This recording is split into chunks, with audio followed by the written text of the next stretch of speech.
The name Jeffrey Dahmer is not just a name. It is a cultural shorthand for the most profound depths of human depravity, a label that invokes images of unspeakable horror and institutional failure.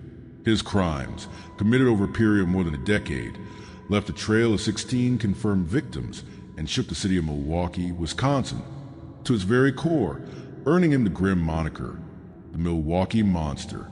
The true terror of the Dahmer case lies not just in the shocking acts of necrophilia, cannibalism, and dismemberment, but in the disturbing paradox of his existence. A seemingly quiet, unremarkable man who moved through society unnoticed, all while maintaining a meticulous, self-contained chamber of horrors behind his apartment door. The narrative of Jeffrey Dahmer is an essential, albeit agonizing, study in the psychology of evil, forcing us to confront uncomfortable questions about where and how human beings cross the line from psychological deviation into outright monstrosity. To understand this monster, we must peel back the layers of his life, examining the environment, the internal compulsions, and the external failures that allowed his private world of fantasy to become a public nightmare. The shock of his discovery in July 1991 was immediate and global. News reports initially struggled to convey the full scale of the atrocity. The finding of severed heads in his refrigerator, dismembered body parts stored in a freezer, and a horrifying collection of skeletal remains and preserved organs was a crime scene unparalleled in its calculated coldness and duration. The world struggled to reconcile the image of the shy, awkward man arrested in a simple black t-shirt with the reality of the self-confessed serial killer who admitted to luring young men, predominantly black and gay, back to his small, cluttered apartment to kill them and then sexually abuse their corpses. The horror was amplified by the realization that Dahmer had been stopped and released by police multiple times, most notoriously just weeks before his final arrest, in an incident that directly led to the death of a 14-year-old boy. The police's failure to intervene, often dismissing concerns of neighbors or relying on Dahmer's plausible, calm demeanor, became a devastating secondary tragedy, highlighting systemic biases and a tragic blindness to the vulnerabilities of his victims. This documentary is a deep dive into that darkness, tracing the meticulous, decade-long development of his compulsions, from the isolation of his childhood to the methodical organization of his final, murderous period in the Oxford apartments. We will examine the psychological pathology that drove his desperate need for absolute control and permanent possession of his victims, analyzing precise moments when the initial dark fantasies solidified into homicidal behavior. This is a journey not for the faint of heart, but one required to understand the complex interplay of psychological illness, societal neglect, and personal choice that culminated in one of the most chilling crime waves in modern history. The story of Jeffrey Dahmer is a perpetual warning, a stark illustration of consequences when the seeds of evil are planted in isolation and allowed to flourish unchecked by conscience or outside intervention. The silence of his small apartment contained a roar of pain and horror that Milwaukee and the world will never forget, and it is a silence we must now break open to analyze the psychology of a true monster. Jeffrey Dahmer's life, which culminated in such spectacular horror, began in a deceptively normal, suburban setting in Milwaukee, Wisconsin, and later in Akron, Ohio. To trace the origins of his pathology, we must delve into his earliest years, searching for the initial cracks in his psychological foundation. Born in 1960 to Lionel and Joyce Dahmer, his childhood was immediately marked by emotional turbulence and, perhaps more significantly, the seeds of his lifelong obsessions with non-living things and emotional isolation. His parents' marriage was volatile, characterized by intense, frequent arguments and a palpable atmosphere of tension and neglect. While his father, Lionel, was a chemistry student who shared an interest in science with his son, he was often absent or preoccupied with his studies and the domestic chaos. His mother, Joyce, battled severe mental health issues, including chronic anxiety and hypochondria, which often led her to spend much of her time in bed, isolating herself and her children. This domestic environment, unstable and lacking consistent emotional validation, is frequently cited by psychologists as a key contributor to Dahmer's later detachment and desperate search for control. From an early age, Dahmer exhibited a peculiar, early fascination with dead animals. Lionel Dahmer himself has recalled how his son would find roadkill, often small creatures like squirrels or dogs, bring them home, and meticulously dissect and preserve their skeletons in a shed. This fixation went beyond a typical childhood curiosity. It was a methodical, obsessive engagement with death and the permanent possession of non-living matter. While his father initially indulged his scientific curiosity, it was a profound early indicator of Dahmer's unique psychological trajectory, a growing comfort and attraction to the inanimate, which later translated tragically to his human victims. As Dahmer grew, this necrophilic fascination merged with an increasing pattern of social isolation and emotional repression. He struggled to form genuine friendships, finding interaction with peers awkward and intensely difficult. He was often described as quiet, shy, and withdrawn, an outsider looking in. The emotional void at home, created by his parents' preoccupation with their own conflict, left Dahmer without the necessary tools to navigate social situations or process complex emotions, deepening his reliance on his internal world of dark fantasies.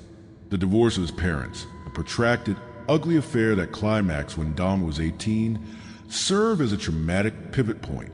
The instability and eventual abandonment, as both parents moved out of the family home, left him entirely alone and utterly adrift. The family home, where he had been left to fend for himself, became a physical symbol of his emotional abandonment and provided the perfect, unsupervised setting for his escalating fantasies to begin their tragic transformation into reality. The isolation of his formative years, coupled with the early, persistent fascination with death and preservation, forged a psychological framework of the monster he would become. A man seeking absolute, total control over life and death, driven by an overwhelming emptiness he desperately tried to fill with the most gruesome of acts. This period of isolation and early obsession serves as the crucial psychological foundation for the horrific acts that would follow. The physical space of the Dahmer home was, for young Jeffrey, a battleground of emotional turmoil and a landscape of profound neglect that fostered his isolation. The disintegration of the relationship between his parents, Lionel and Joyce Dahmer, was not merely a background disturbance.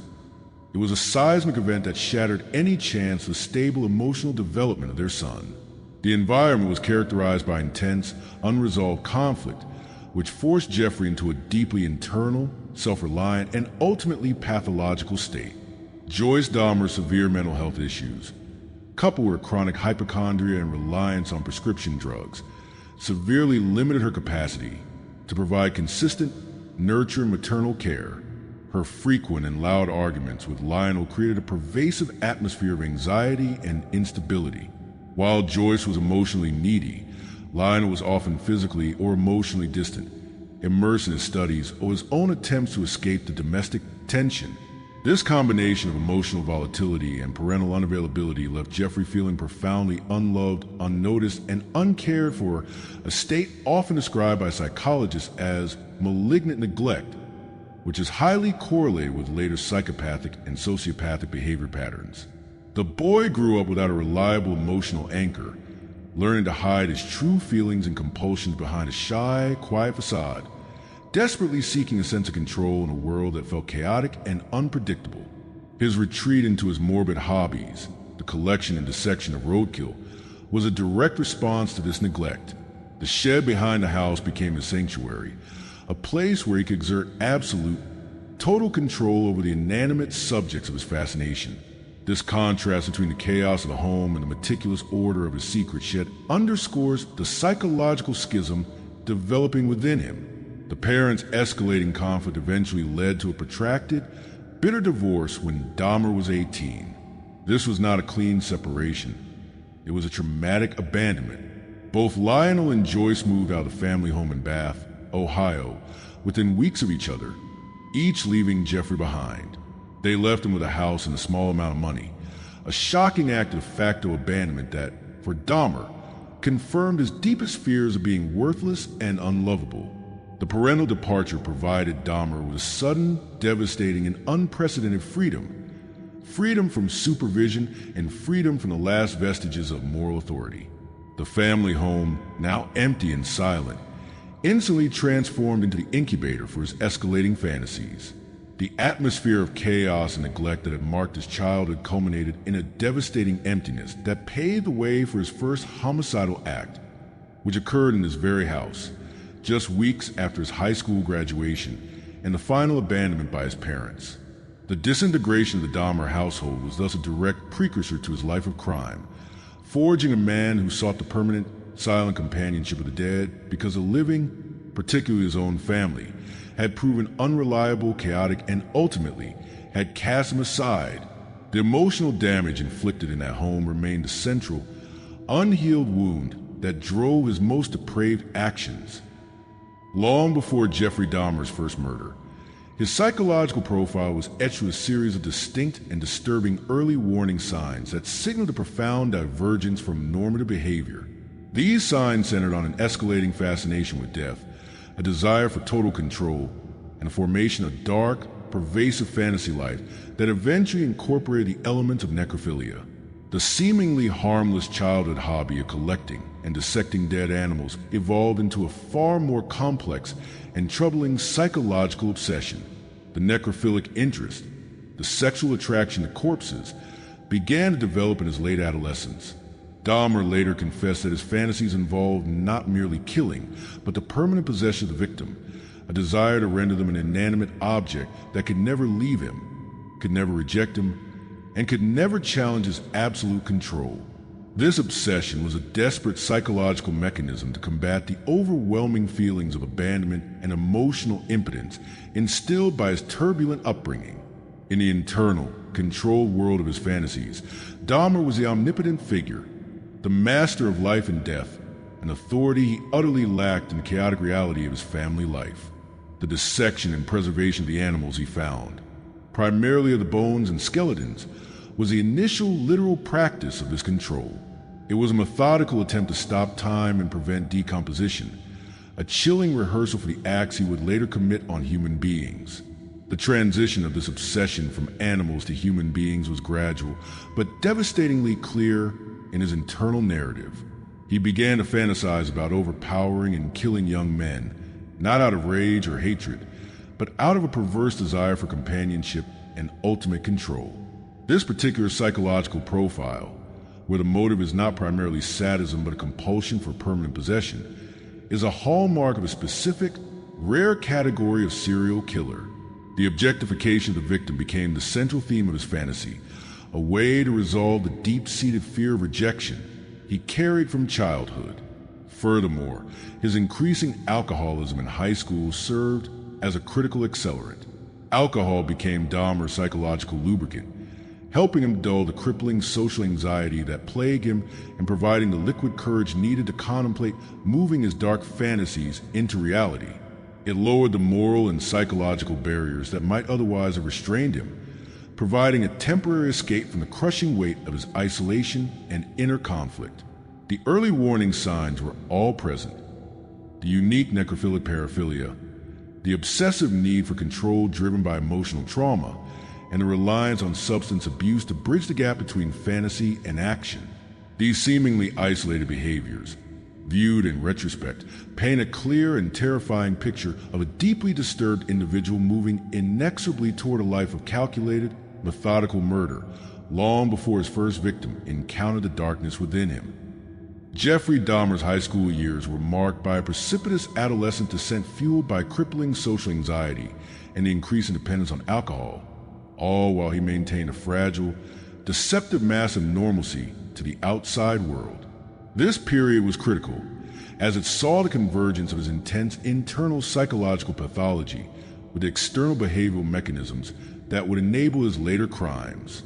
The transition into high school was brutal for Dahmer, amplifying his existing social awkwardness. He was described as a genuine outsider, often ignored or lightly mocked by his peers. The intense pressure to conform and interact socially was something he could not handle, driving him further into isolation. To cope with this debilitating social phobia, Dahmer discovered alcohol, which quickly became his primary coping mechanism and psychological crutch. He began drinking heavily and persistently, often consuming alcohol at school and maintaining a state of perpetual mild inebriation. This became a form of self-medication, dulling the sharp edges of his anxiety and allowing him to briefly and awkwardly engage with the world. Ironically, this excessive alcohol consumption made him temporarily more noticeable, transforming him from the silent, invisible outsider into the class drunk who would sometimes perform loud, bizarre antics, a desperate, clumsy attempt to gain attention and perhaps acceptance.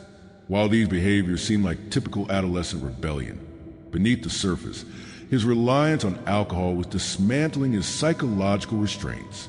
It lowered his inhibitions and provided the necessary psychological detachment to bridge the gap between his increasingly violent sexual fantasies and the reality of his actions. This substance abuse was not just a habit. It was a direct pathway to his homicidal behavior. Throughout this period of heavy drinking, Dahmer meticulously maintained a mask of a quiet, somewhat eccentric, but fundamentally harmless individual. This mask was remarkably effective. His teachers and few casual acquaintances generally dismissed his eccentricities as signs of troubled home life or youthful drinking, failing entirely to see the dark, meticulously constructed fantasy world growing beneath the surface. This ability to appear benign, calm, and even helpful became his most potent weapon, allowing him to lull future victims and, crucially, later deceive law enforcement.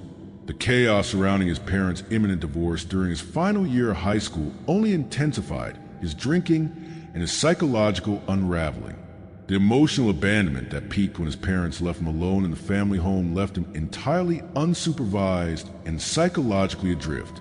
The combination of intense alcoholism and the sudden, overwhelming freedom in an empty house was the final catalyst. This adolescent descent, characterized by heavy substance abuse and the maintenance of a deceptive facade, culminated shortly after his graduation in 1978. Alone, intoxicated, and unconstrained, the long-festering psychological compulsions of his necrophilic fantasies finally broke through behavioral barriers, directly leading to the first murder committed in the very home that had been the site of his emotional collapse. The seemingly typical teenage troubles masked a much deeper, profound pathology that was now fully primed to enact its murderous design. The year was 1978, just 3 weeks after his high school graduation, and the seemingly benign adolescent descent of Jeffrey Dahmer violently slammed into the horrific reality of his first murder. The victim was Stephen Hicks, a young man hitchhiking near Dahmer's family home in Bath, Ohio. This act was not a random burst of violence. It was a chilling, inevitable culmination of years of suppressed necrophilic fantasies and the final, devastating consequence of his emotional abandonment and alcohol dependency. Dahmer, alone in the empty house and heavily intoxicated, had spent the day driving around, seeking a suitable target to fulfill the dark, pervasive fantasies that had consumed his adolescent years. The sight of Hicks, a vulnerable figure standing by the roadside, represented the perfect confluence of his desires, a chance for companionship that could be immediately converted into the ultimate, permanent control. Dahmer successfully lured Hicks back to the secluded family home under the pretense of sharing a few beers. Once inside, the narrative shifted from awkward, drunken socializing to a violent, desperate attempt to realize his dark compulsion.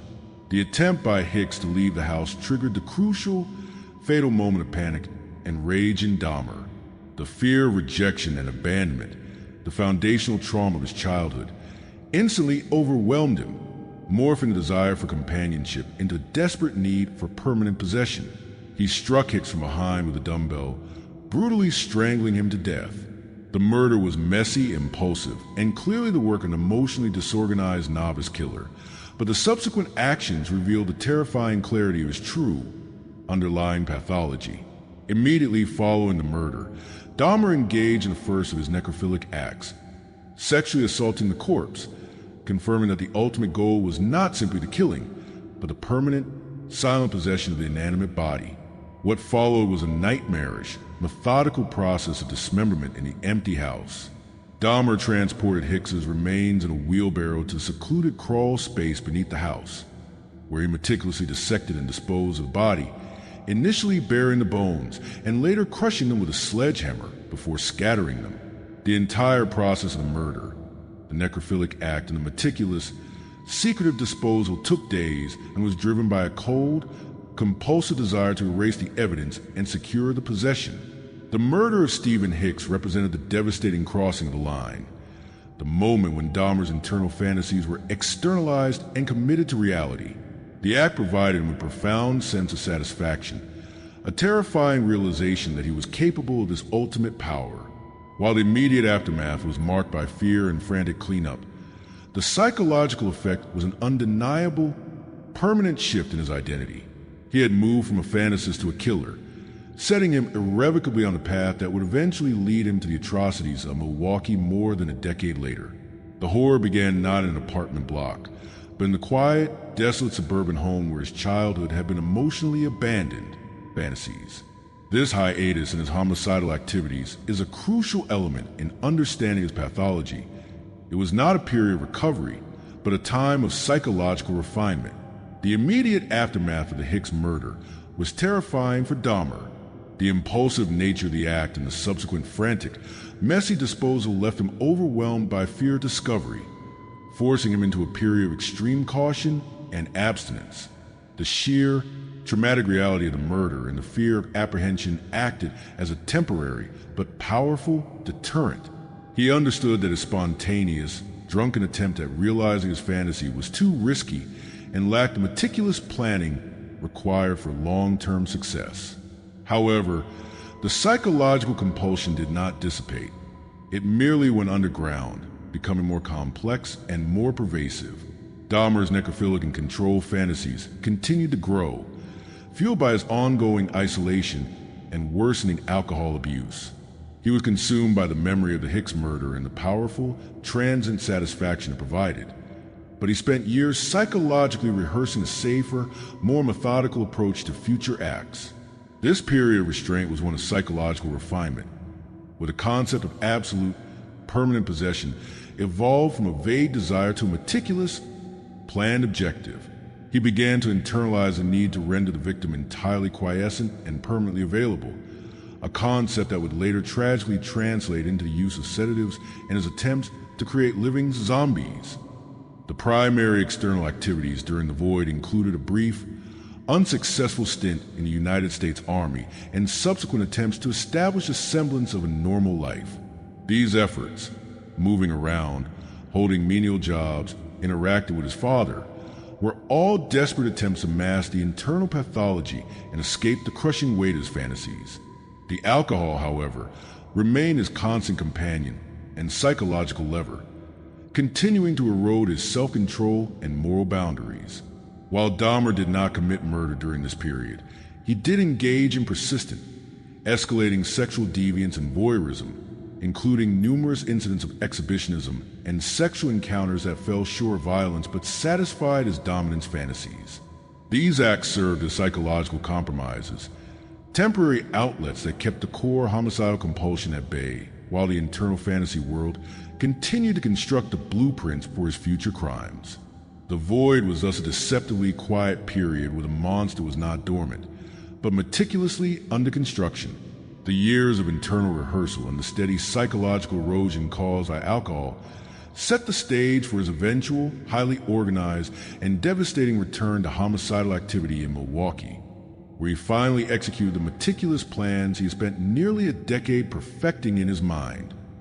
Following the initial shock and panic of the Stephen Hicks murder, Jeffrey Dahmer's life was punctuated by a brief, desperate, and ultimately failed attempt at conformity and structure through his enlistment in the United States Army. This military interlude, lasting from 1979 to 1981, serves as a poignant illustration of his profound inability to adapt to external order and a demonstration of how his internal pathology trumped any attempts at conventional rehabilitation. The decision to join the Army was largely influenced by his father, Lionel, who hoped that the strict discipline, routine, and lack of alcohol access inherent in military life would provide the structure necessary to curb Jeffrey's severe alcoholism and guide him toward a productive path. The military environment did, in fact, imposed a level of external constraint on Dahmer that was absent during his free-roaming civilian life. He was assigned to be a medic and stationed in Bamberg, West Germany. The rigorous schedule and constant supervision offered a temporary reprieve from the constant freedom that had catalyzed his first murder. However, the military proved entirely unsuccessful in addressing the underlying psychological pathologies, the deep-seated necrophilic fantasies, the crippling social anxiety, and the dependence on substance abuse. Despite the rules, Dahmer quickly found ways to circumvent the prohibitions on alcohol. He continued to drink heavily, often retreating into the isolation of his barracks or his own drunken mind, using intoxication to manage the stress of military life and continue indulging in his dark, internal fantasy world. His performance in the army was lackluster and marked by persistent alcohol-related issues and lack of engagement. He did not excel, nor did he form any lasting, meaningful bonds with his fellow soldiers, remaining the same isolated, awkward figure he was in high school. The uniformity of the military, designed to foster camaraderie and order, only seemed to emphasize a profound difference and internal alienation. The time in Germany did not halt the progression of his dark thoughts. It merely forced him into remission. The compulsive desire for permanent possession remained active, and the isolation of being in a foreign country, combined with the continued heavy drinking, arguably intensified his internal rehearsal for future acts. The military, an institution built on control and discipline, could only provide external containment, not internal healing. When the Army, recognizing his persistent struggles with alcoholism and his general unsuitability, decided to grant him an honorable discharge in 1981, the temporary structure was immediately removed.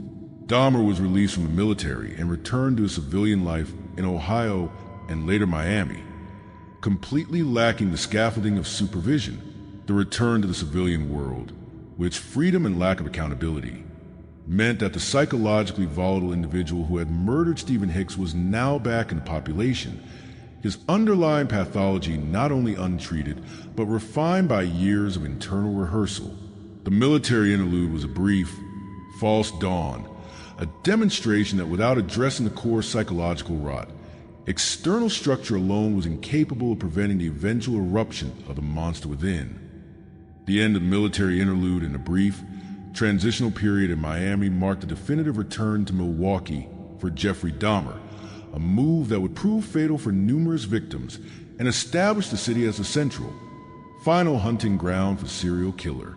The choice of Milwaukee, where his father Lionel had relocated, was driven by a need for proximity to family, even if the relationship remained strained, but it provided Dahmer with the anonymity and access he required to escalate his crimes. In the early 1980s, Dahmer began the slow, insidious process of settling into the city. He took on a series of low-skill, low-paying jobs, often working at a deli or a chocolate factory, positions that allowed him to maintain a quiet, unremarkable profile. This deliberate anonymity was crucial to his modus operandi. He needed to appear as an average, non-threatening member of society to avoid detection. His life externally was one of boring routine and persistent, heavy drinking, a perfect cover for meticulously planned psychological terror he was constructing internally. The transition back to Milwaukee coincided with the intensification and reinitiation of his homicidal activity. The years of restraint following the Hicks murder had refined his fantasies, and the lack of military structure, combined with the continued alcoholism, lowered his psychological barriers entirely. He began actively frequenting the gay bars and public cruising areas of Milwaukee, specifically targeting young men, primarily of color, whom he perceived as vulnerable and less likely to be reported missing or pursued aggressively by law enforcement. The choice of victims and locations was not random. It was a calculated strategy of risk mitigation. The marginalized status of many of his targets provided him with a crucial layer of societal indifference that he exploited fully. He understood that these men, living on the social periphery, were less likely to draw immediate, intense scrutiny from a predominantly white, mainstream police force. This cold, tactical selection process allowed him to operate undetected for years, exploiting systemic biases and the tragic neglect of a specific segment of the population. Dahmer moved through several residences in Milwaukee, but his final and most notorious location was the Oxford Apartments on 25th Street. This small, cluttered apartment became the permanent, self-contained stage for his final and most brutal series of murders. It was a space meticulously arranged to facilitate his crimes and contain the evidence: the bathtub for dismemberment, the freezer for preserving body parts, and the careful use of sedatives to ensure the victim was entirely compliant and controllable. The return to Milwaukee was a final, devastating geographical and psychological move in the trajectory of a serial killer. The city became the unwitting host for his carefully refined pathology, providing him with the victims, the anonymity, and the societal neglect necessary to unleash the full, shocking scope of his necrophilic and domination fantasies, turning a small apartment into the center of a global horror story. The systematic nature of Jeffrey Dahmer's crimes in Milwaukee revealed a refined and devastatingly effective modus operandi, or method of operation, that was characterized by methodical planning, calculated targeting, and the absolute need to lure and dominate vulnerable victims. The strategy was a direct translation of his necrophilic and control fantasies into a repeatable, deadly ritual. The first crucial element of his modus operandi was victim selection and luring. As he settled into Milwaukee, Dahmer exclusively targeted young men, primarily Black, Asian, or Hispanic, whom he found in gay bars, bus stops, or public cruising areas. This wasn't a matter of racial hatred. It was, as previously noted, a tactical choice based on his perception of their social vulnerability. He correctly surmised that their disappearances would receive less attention, and their families would encounter more difficulty gaining traction with local law enforcement, providing him with the maximum amount of time to operate undetected. Dahmer utilized a simple, effective luring technique, often employing charm, false promises of money, or offers of a beer back at his apartment. He was often dressed casually and presented himself as awkward and non-threatening, a calculated presentation designed to disarm suspicion. Once the victim was successfully lured back to his apartment, the second critical phase of his modus operandi began: control and sedation. The foundation of Dahmer's pathology was his desperate need for permanent possession. To achieve this, he had to eliminate the victim's agency and consciousness. He would mix powerful sedatives, often sleeping pills, into the victim's drink. The goal was not simply to incapacitate them, but to render them completely compliant, turning them into a zombie that could not resist or leave him, a literal realization of his control fantasy. The moment the victim lost consciousness, Dahmer would sexually assault them. The final, devastating step in his modus operandi was homicide and subsequent preservation. The act of murder, typically by strangulation, was motivated by the ultimate desire for permanence. The dead body was the ultimate object of his control, permanently available and incapable of rejection. Following the murder, Dahmer would engage in the most shocking elements of his crimes: necrophilia, dismemberment, and preservation. He meticulously dissected the bodies, using chemicals and freezing techniques to preserve certain parts, particularly the skulls and organs, which he kept as trophies or companions. This entire process was driven by a central compulsion: to maintain the corpse for as long as possible before disposing of the remaining flesh, usually through chemical dissolution or disposal in the garbage, relying on his previous experience in dissecting animals. The cold, methodical nature of his modus operandi was terrifyingly successful, allowing him to kill and dispose of multiple victims without detection for years. It was a perfectly constructed ritual that addressed his profound psychological needs for dominance and permanent possession, demonstrating a chilling level of calculated organization beneath the mask of a quiet, lonely man. Jeffrey Dahmer's final and most devastating period of homicidal activity centered entirely within the confines of a small, nondescript residence, apartment 213 in the Oxford Apartments on North 25th Street in Milwaukee. This space was not merely an apartment.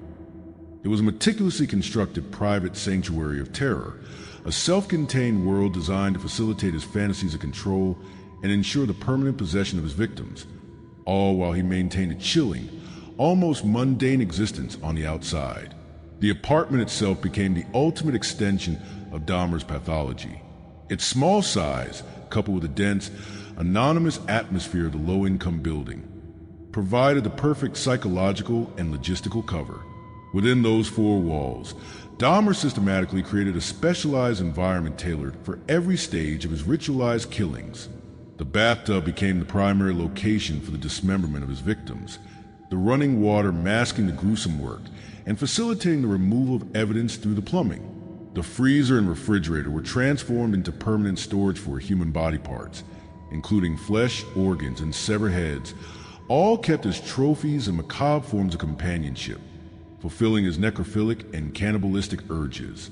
The tools of his trade, the saws, the chemicals, and the powerful sedatives, were kept organized and hidden from view, demonstrating a chilling level of calculated efficiency. The irony of the Oxford apartments was a contrast between the intense, unimaginable horror occurring inside apartment 213 and the mundane life continuing just inches away. Neighbors frequently complained about the foul odors emanating from Dahmer's unit, a stench that grew increasingly putrid and pervasive over his tenure there. They described the smell as rotten meat, chemicals, or decomposing garbage, a smell so intense it was inescapable, often forcing them to seal their windows. Yet Dahmer, with his quiet, plausible demeanor, successfully deflected suspicion. He would offer casual excuses about his freezer breaking down or his chemical experiments, and tragically, his word was often accepted over the increasingly desperate complaints of his neighbors, many of whom were marginalized and felt ignored by the building management and local police. This ability to construct and defend his sanctuary underscores the meticulous planning that lay beneath his awkward facade. The apartment became his controlled laboratory, a space where he could finally merge his long-festering fantasies with reality, without the immediate fear of discovery that had followed the Hicks murder. The creation of this terrifying private world allowed Dahmer to escalate his crimes to an unprecedented level of frequency and cruelty. He became completely consumed by the need to secure new victims to fill his psychological void and replace the ones he had destroyed or consumed. The Oxford apartment was the ultimate stage of the Milwaukee monster, a stark testament to the shocking, hidden realities that can exist in plain sight behind a locked door and a quiet smile. The methodical sequence of murders committed by Jeffrey Dahmer within the Oxford apartments revealed clear, escalating patterns of cruelty driven entirely by his desperate, consuming quest for permanent possession of his victims. His actions were not random acts of rage. They were calculated, ritualized steps designed to overcome the profound fear of abandonment and achieve the ultimate form of dominance. The central driving force behind Dahmer's cruelty was his intense desire to eliminate the victim's ability to leave. His psychological compulsion demanded a companion that was entirely quiescent, eternally available, and incapable of the rejection he feared so deeply. This need directly translated into the systematic use of powerful sedatives to incapacitate his victims. He would meticulously measure and mix sleeping pills into their drinks, watching as their consciousness faded. This act of chemical control was, for Dahmer, the essential first step in the transformation of a living, independent person into a dependent, controllable object.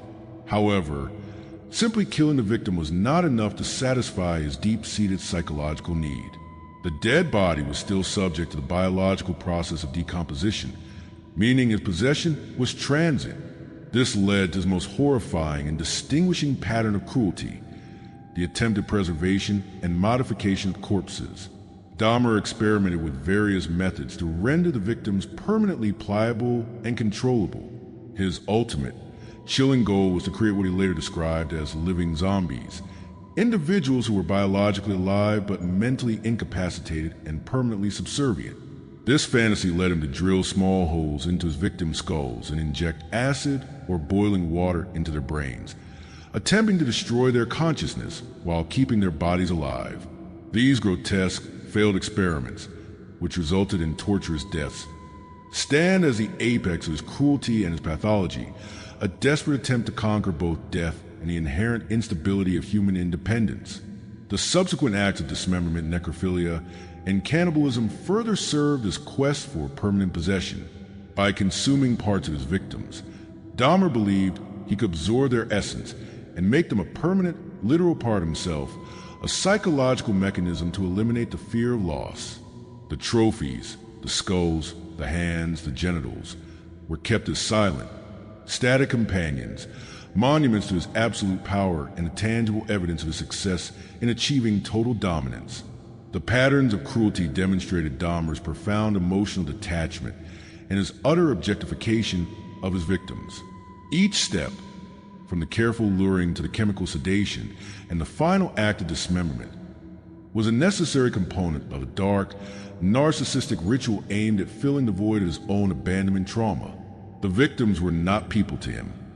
They were raw materials in a pathological experiment to create the perfect, permanent companion, tragically confirming his descent into the most calculated form of psychological evil. The narrative of Jeffrey Dahmer is eternally marked by the darkest, most difficult to comprehend aspect of his crimes, the practice of cannibalism and the grotesque medical experimentation he performed on his victims. These acts were not random manifestations of madness, but the terrifying final steps in his pathological journey, representing the ultimate acts of dehumanization aimed at achieving psychological permanence and total control. Dahmer's cannibalism, while profoundly shocking, was rooted in his core desire for permanent possession. He later confessed that by consuming parts of his victims, he felt a psychological absorption of their being, a mechanism to make them eternally a part of him, eliminating the possibility of their departure or rejection. This act was the most visceral, literal attempt to conquer his deepest fear of abandonment. The cannibalism was methodical.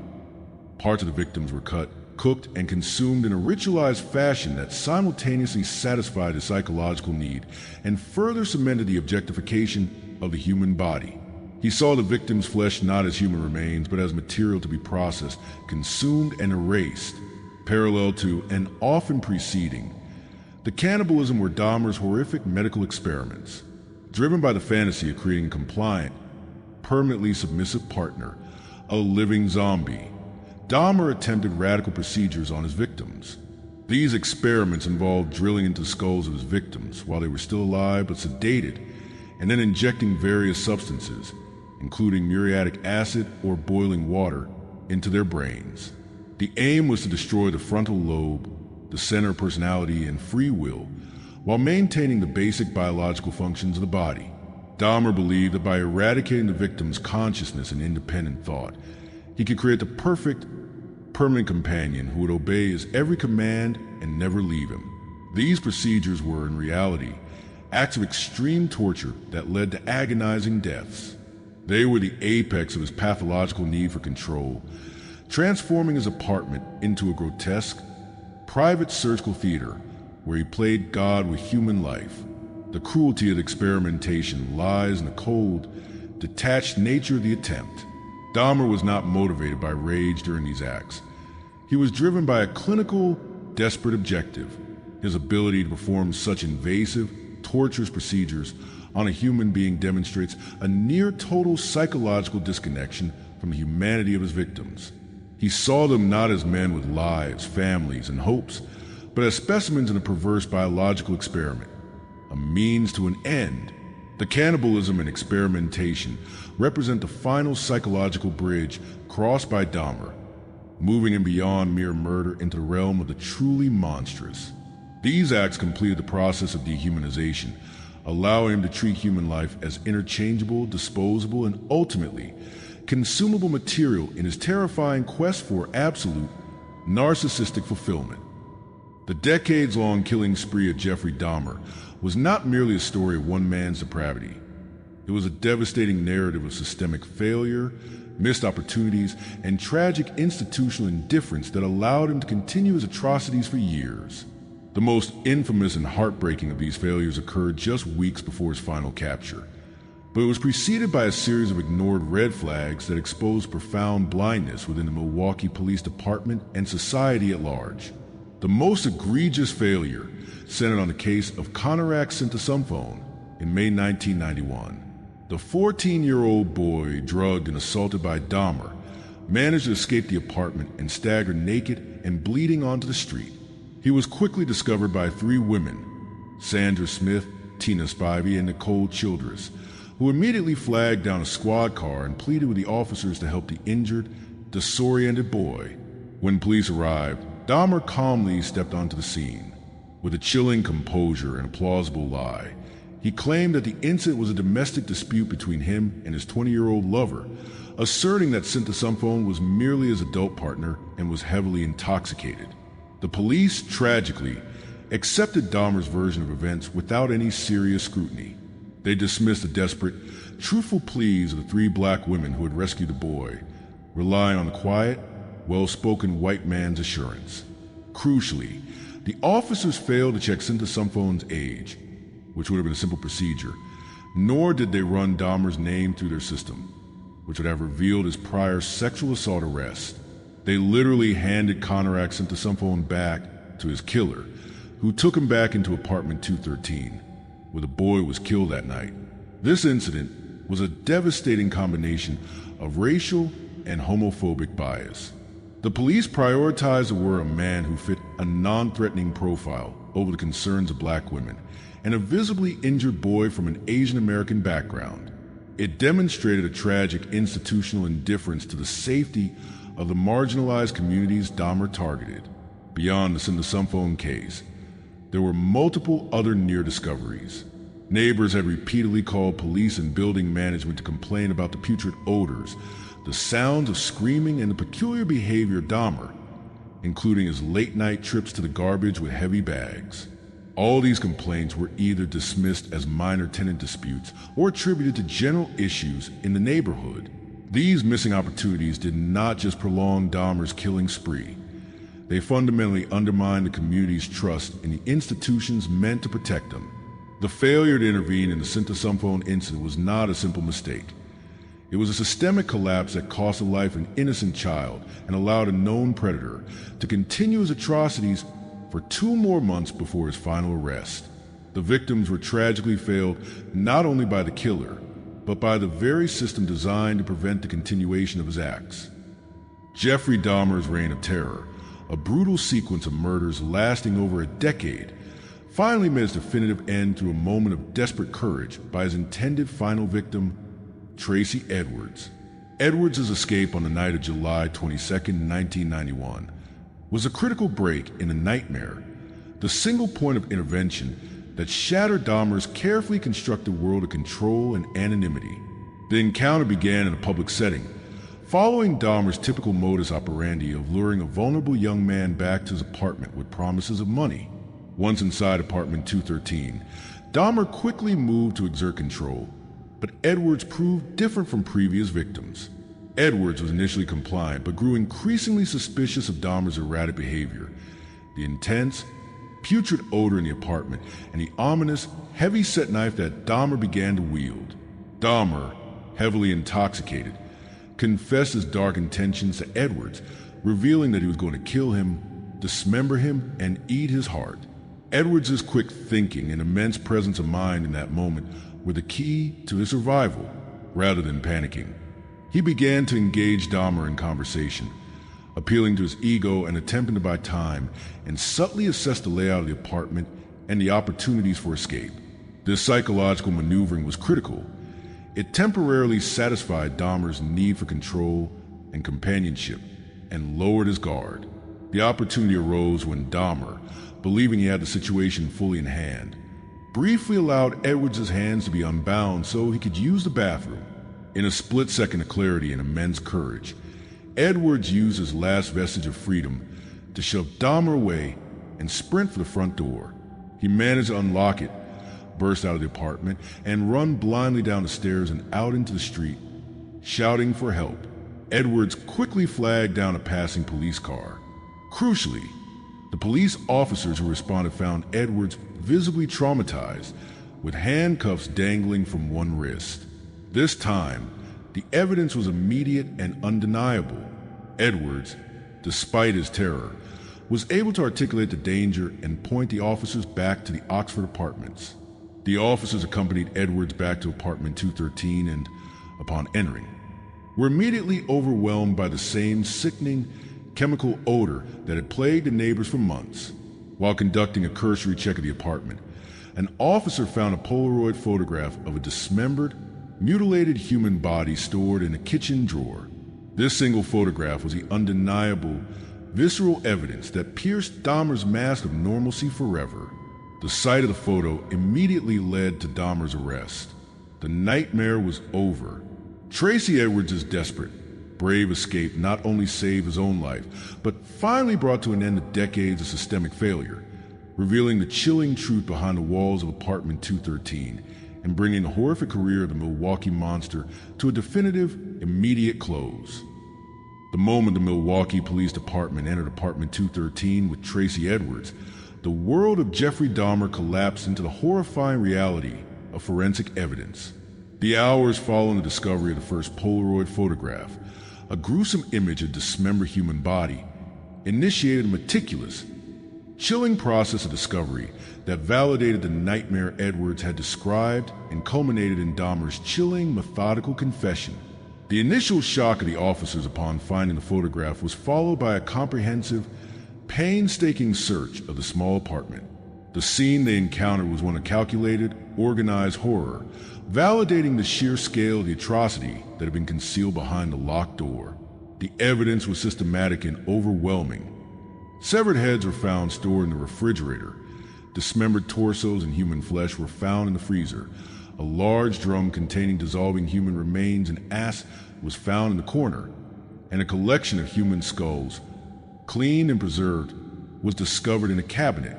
The sheer volume, organization, and deliberate preservation of the human remains confirmed that the police were dealing not with a spontaneous act of violence, but with a highly organized serial killer who had been operating undetected for years. Dahmer was immediately taken into custody. In the interrogation room, stripped of his props, his sanctuary, and his ability to lie, Jeffrey Dahmer's calm, detached demeanor persisted, faced with the undeniable evidence recovered from his apartment. He began to speak, and what followed was a stunningly methodical, cold confession that spanned hours. Dahmer recounted his crimes not with remorse or visible emotion, but with detached, almost academic precision. He detailed his necrophilic fantasies, his reliance on alcohol, his modus operandi of luring and sedating his victims, his experiments in creating living zombies, and his acts of cannibalism and preservation. He confessed to 16 murders committed in Milwaukee, plus the initial murder of Stephen Hicks in Ohio, providing details that only the killer could have known. The clarity and coldness of his narrative were almost as disturbing as the content of the confession itself. He spoke of his victims as objects, as material for his use, completely devoid of empathy or recognition of their humanity. The confession served two immediate purposes. It provided the detailed evidence necessary for prosecution, and it confirmed the systemic failures that had allowed him to operate for so long. The discovery of the apartment and the subsequent confession were the definitive conclusion to the Milwaukee Monster's killing spree, finally bringing justice to the victims and forcing the city and its institutions to confront the devastating consequences of their tragic negligence and indifference to the marginalized communities he had targeted. The days following Jeffrey Dahmer's arrest were dominated by his extensive police interrogation, a process that yielded one of the most chilling and psychologically complex confessions in criminal history. The narrative he provided was not one of emotional outburst or defensive denial. It was a cold narrative, a methodical recitation of unspeakable acts delivered by what seemed to be a monochromatic mind, a mind utterly devoid of the normal spectrum of human emotion, particularly empathy or remorse. The detectives conducting the interrogation were faced with an unprecedented psychological challenge. Dahmer spoke in a quiet, even tone, maintaining steady eye contact and answering questions about dismemberment, necrophilia, and cannibalism with the clinical detachment of a scientist detailing a failed experiment. He provided precise details, the names of the victims he could recall, the chemicals used in preservation, and the exact methods of disposal. His narrative was not an apology. It was a factual report of his life's work, driven by a profound, narcissistic need for control. When asked why he committed these monstrous acts, Dahmer's explanation was rooted entirely in his psychological compulsions. He needed permanent possession to overcome his fear of abandonment.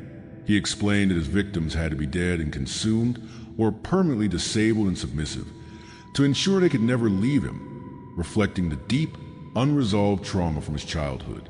The lack of emotional effect during confession became a central point of psychological analysis. He showed zero remorse for the pain or loss inflicted upon his victims or their families. His focus remained entirely on the failure of his own plans, the disappointment that his attempt to create a living zombie had failed, or the frustration that he couldn't keep his possessions forever due to decomposition.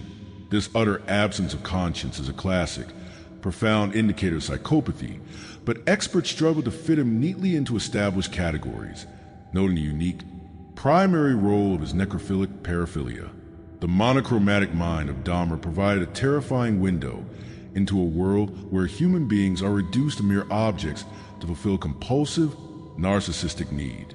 The sheer contrast between the horror of his deeds and the banality of his delivery was disturbing, confirming that he operated within a psychological reality entirely disconnected from the moral and emotional universe of others. The interrogation rooms became the setting for the ultimate psychological unmasking, where the quiet, awkward man was revealed to be a cold, calculating predator whose meticulous organization allowed him to commit a decade of atrocities. His cold narrative was his final act of control, forcing the world to listen to a factual accounting of his terror, cementing his place as a subject of profound psychological study. Jeffrey Dahmer's unique blend of calculated cruelty and profound emotional detachment necessitated a deep dive into pathology, transforming his criminal case into a crucial, complex study in forensic psychology.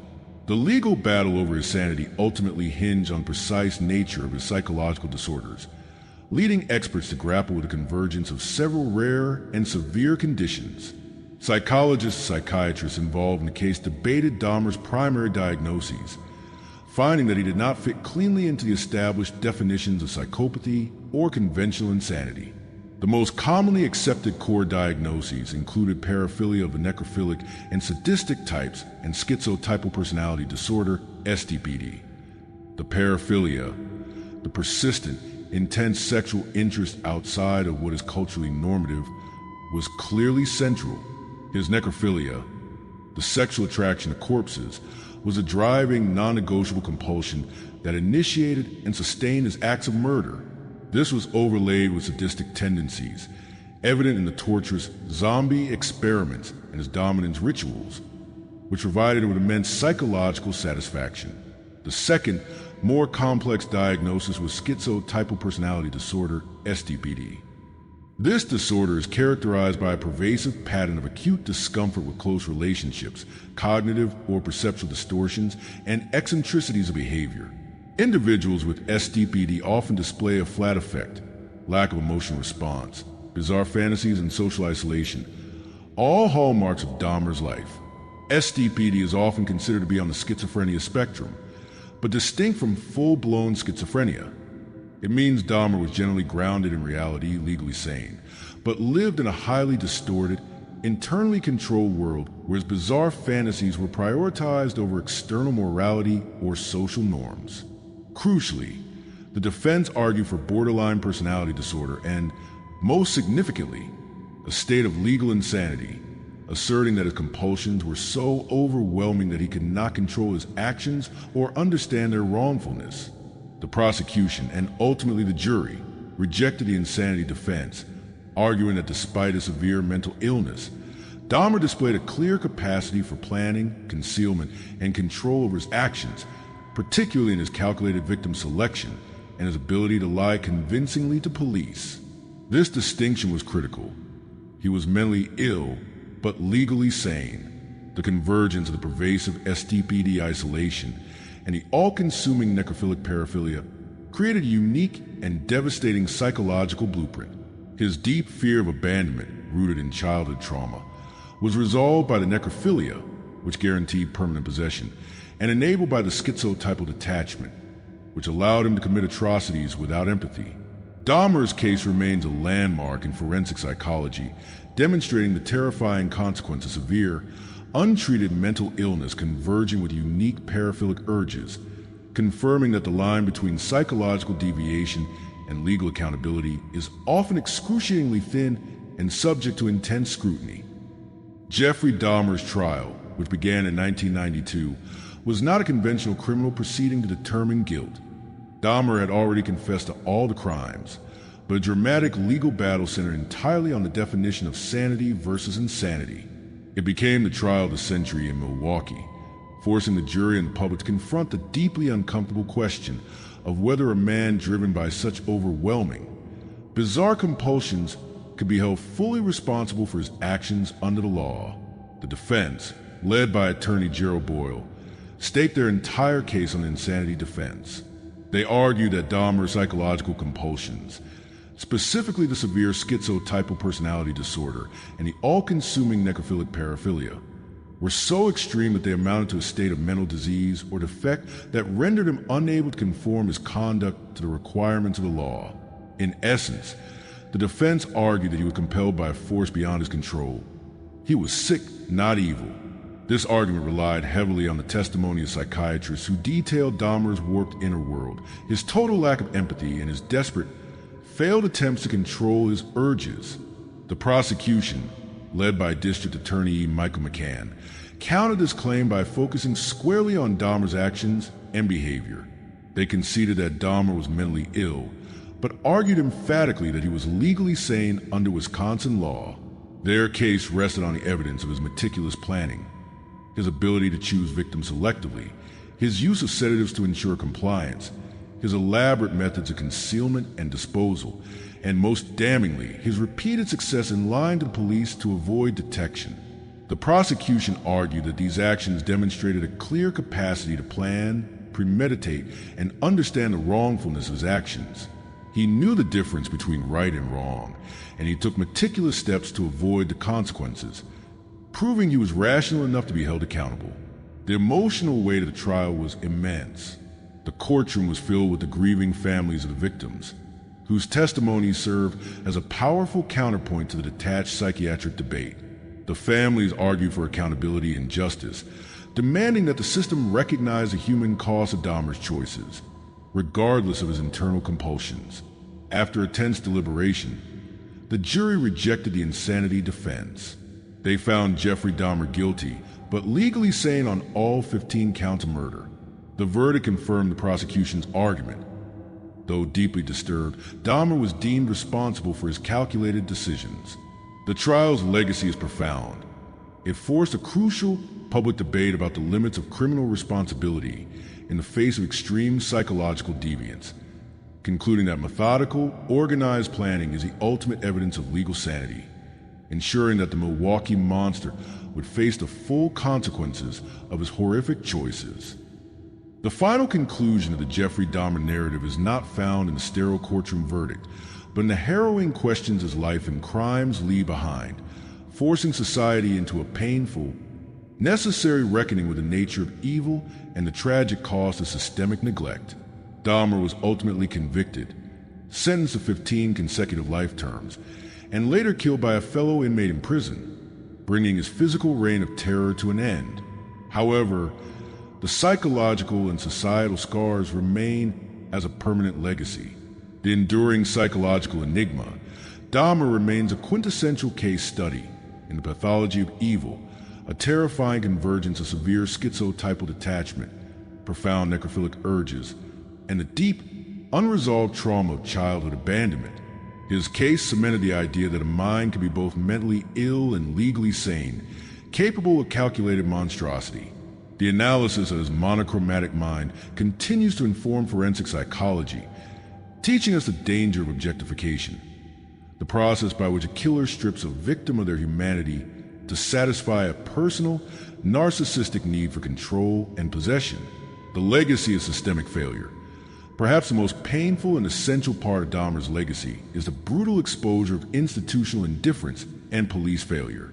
The repeated complaints from neighbors, the tragic case of Conorak Synthesumphone, and the police's reliance on Dahmer's quiet, white male assurance over the desperate cries of marginalized communities revealed a systemic bias that was exploited by the killer. The victims were failed by the very institutions sworn to protect them, turning Dahmer's crimes into a devastating indictment of urban policing and social priorities of the era. This failure ignited a necessary, long overdue conversation about vulnerability and justice within minority communities.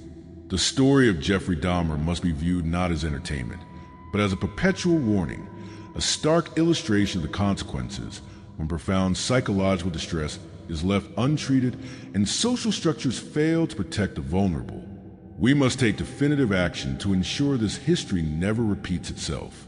We urge communities and governments to invest massively in preventative mental health care and intervention programs, particularly for young adults struggling with isolation, severe paraphilias, and substance abuse. We demand that law enforcement agencies mandate bias and cultural competency training to recognize and take seriously the cries for help from all communities, regardless of race, class, or sexual orientation. Finally, we must foster environments of social inclusion that break down the walls of isolation in which monsters are made, ensuring that severe mental distress is seen and treated before it metastasizes into organized evil. The horror of the Milwaukee monster is a permanent stain on our history, but its true legacy must be a renewed, unwavering commitment to systemic protection, psychological vigilance, and justice for all.